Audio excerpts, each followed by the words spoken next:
What's good, everyone? What is good? Welcome back to the channel with your truly, of course, Mac. Hope y'all having a great day today. And today we're back with another Sims 4 speed build. And today's speed build, we are going to be building the interior for the house I uploaded on Thursday. If I'm not mistaken, I uploaded on Thursday. I think I did. But yeah, hope y'all enjoy it. I really loved furnishing this one. I'm actually taking screenshots as we speak. I know I've been slacking in the screenshots category. And you know what? I'm gonna try to fix that. Honestly, I will say one thing that's I need to get this like a mod, because I hate shadows on the walls and it's kind of destroying my screenshots right now. But you know what, we're gonna have to live through it because I'm actually really happy with the outcome. I think it came out pretty well. I really like the way this house is. It's just the screenshots are not doing it justice, at least in my opinion. I was a bit sparse on the clutter when it came to the kitchen area, but again, I'm honestly not mad with it. I'm really happy with the way it turned out, so hope y'all enjoy it too. Of course, CC, oh my flipping god, there's a mailbox in my house. Anyways, it's whatever. You're just gonna have to see the photo with the mailbox in it, but y'all live. Anyways, I hope y'all enjoy it. If you guys do like it, of course, links will be down below. This house will be put on the gallery in a bit. I just have to get my CC up my game so I can upload it for you guys. But yeah, the CC version will be in my game, and also the non-CC version. So if you want the house, it'll be there for y'all to download. Okay. Anyways, yeah. So good news for people who are a fan. I guess since the last few builds now I've been talking about Life of the Pearsons, I'm gonna continue with it. I want to finish it because I miss it. I miss playing with it, and I thought a good way to start it would be, oh no, I forgot the lamps.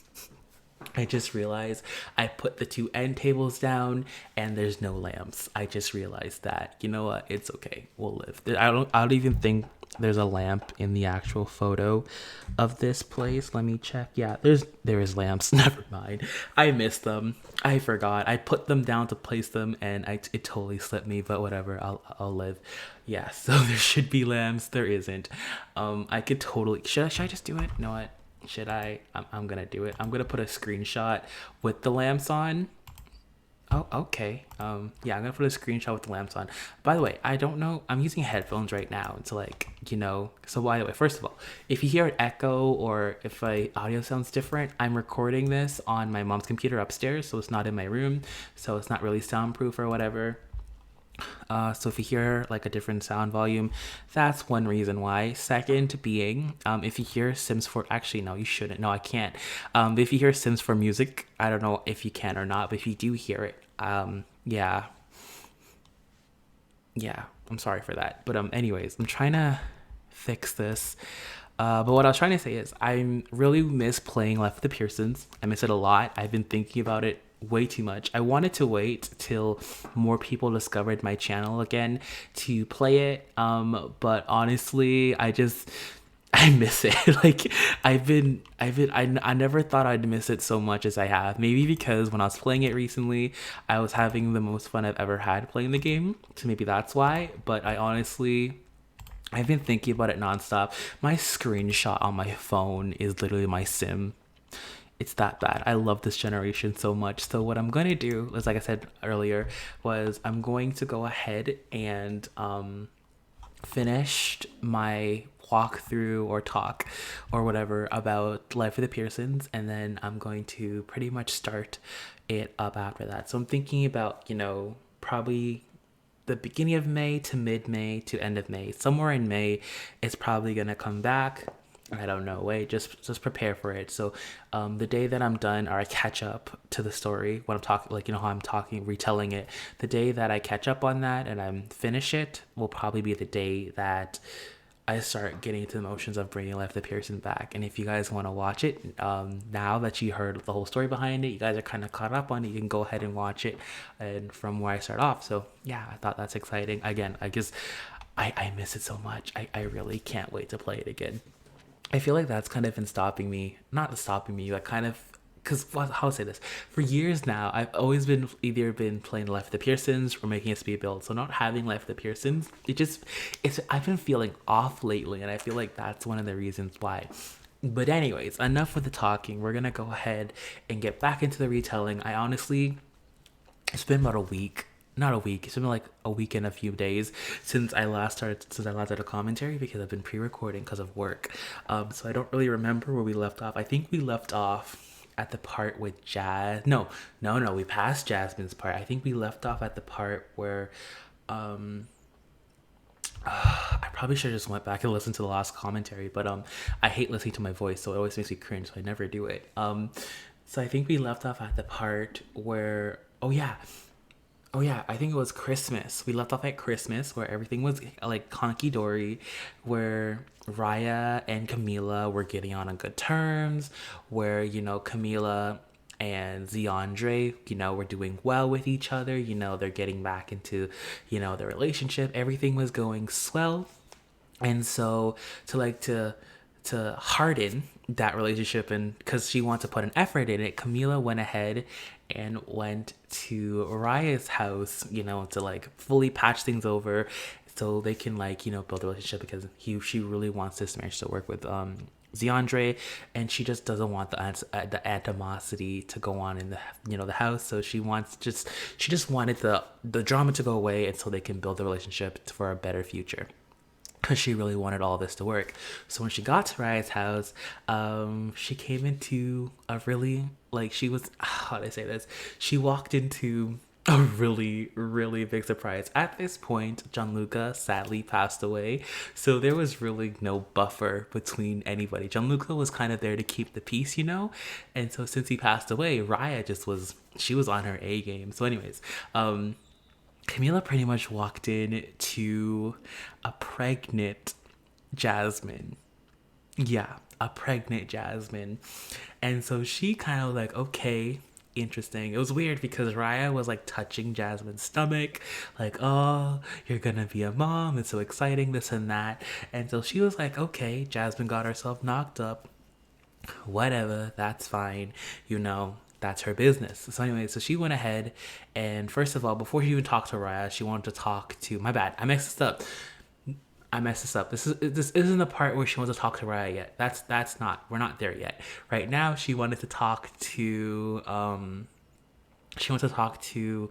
what's her name again? She wants to talk to Zarina first, because that was her best friend.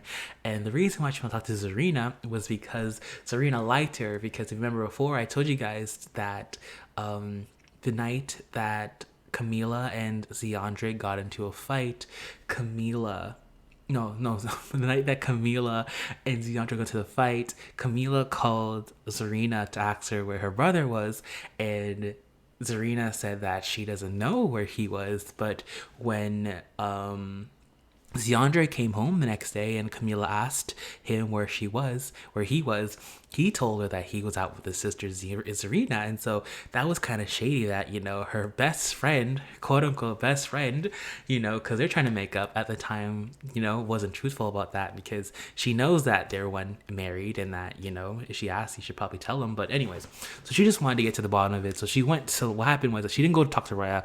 She went to go talk to Zarina. So anyway, she walked to the house, saw a pregnant Jasmine, and went past that and went looking for Zarina. So she found Zarina in the garage. So she went to talk to Zarina and said, yo, Zarina, so why'd you lie to me yesterday? And Serena's like, what are you talking about? It's like, you lied to me about where Zeandre was. I called you, asked you where he was. He said you didn't know where he was, and he was with you. So why didn't you tell me? And then again, I can't remember word for word what happened, but I'm pretty sure Zarina started getting defensive, and Zarina started, getting all sassy with her, getting all defensive. I said defensive already, but getting all, angry a little bit, like, it's none of your business, he's my brother, you don't have to worry about that, like, worry about your own life, this and that. And then so of course Camila started getting defensive, like, why are you being rude? I just wanted you to be truthful, you're supposed to be my friend, you're supposed to, be there for me. And she's like, oh, be there for me, but when I needed you, you weren't there for me. And then it just went back and forth.